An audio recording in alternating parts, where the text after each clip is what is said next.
America 47వ అధ్యక్షునిగా ప్రమాణ స్వీకారం చేసేందుకు డొనాల్డ్ ట్రంప్ రెడీ అయ్యారు. ఇందుకోసం ఆయన తన సతీమణి మెలానియా, కుమారుడు బారన్ ట్రంప్ తో కలిసి ఫ్లోరిడా నుంచి వాషింగ్టన్ డీసీకి బయలుదేరారు. మరోవైపు ట్రంప్ ప్రమాణ స్వీకారానికి మరొక్క రోజు మాత్రమే మిగిలి ఉంది. రేపు అగ్రరాజ్యం అధ్యక్షుడిగా ఆయన ప్రమాణ స్వీకారం చేయనున్నారు. ఆయనతో పాటు ఉపాధ్యక్షుడు జేడీ వాన్స్ సైతం ప్రమాణ స్వీకారం చేస్తారు.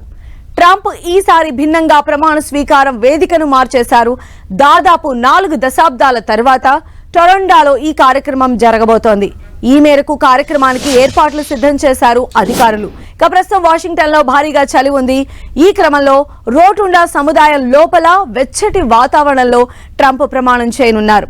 వాస్తవానికి అమెరికా అధ్యక్షుడు ప్రమాణ స్వీకార కార్యక్రమం క్యాపిటల్ భవనం పశ్చిమ భాగంలో నేషనల్ మాల్ జాతీయ చిహ్నాల ఎదుట వేలాది మంది మధ్య జరిగేది.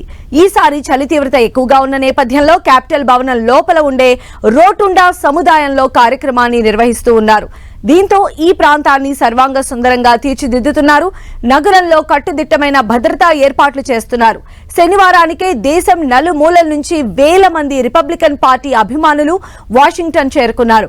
అయితే ఇండోర్ ఆవరణలో ప్రమాణ స్వీకారం కారణంగా గతంలో లాగా వేల మంది ప్రత్యక్షంగా ప్రమాణ స్వీకారానికి హాజరు కాలేరు. వారంతా ఎక్కడికక్కడ సంబరాల్లో పాల్గొంటారు. అత్యంత ప్రముఖులు మాత్రం హాజరవుతారు. 8 ఏళ్ల కిందట ట్రంప్ తొలిసారిగా ప్రమాణం చేసినప్పుడు వేల మంది హాజరయ్యారు. రేపు ట్రంప్ ప్రమాణ స్వీకారం చేయనుండగా వాషింగ్టన్ లో -11 డిగ్రీల ఉష్ణోగ్రత ఉంటుందని అంచనా. ఈ క్రమంలో దాదాపు 1985 తర్వాత ప్రమాణ స్వీకారోత్సవం రోటుండాలో నిర్వహిస్తూ ఉన్నారు. ఇంతకు ముందు రొనాల్డ్ రీగన్ సైతం చలి కారణంగా రోటుండాలో ప్రమాణ స్వీకారం చేశారు. రొనాల్డ్ రీగన్ తరహాలోనే తాను సైతం రోటుండాలో ప్రమాణ స్వీకార ప్రసంగం చేయనున్నట్లు ట్రంప్ ప్రకటించారు. ఇక ఈ రోజు ఆర్లింగ్టన్ జాతీయ స్మారకం వద్ద జరిగే కార్యక్రమంలో పాల్గొంటారు. ఆ తర్వాత వాషింగ్టన్ లోని క్యాపిటల్ 1 ఎరీనా వద్ద ర్యాలీకి హాజరవుతారు. ఆ తర్వాత ప్రైవేట్ డిన్నర్ లో పాల్గొంటారు ట్రంప్.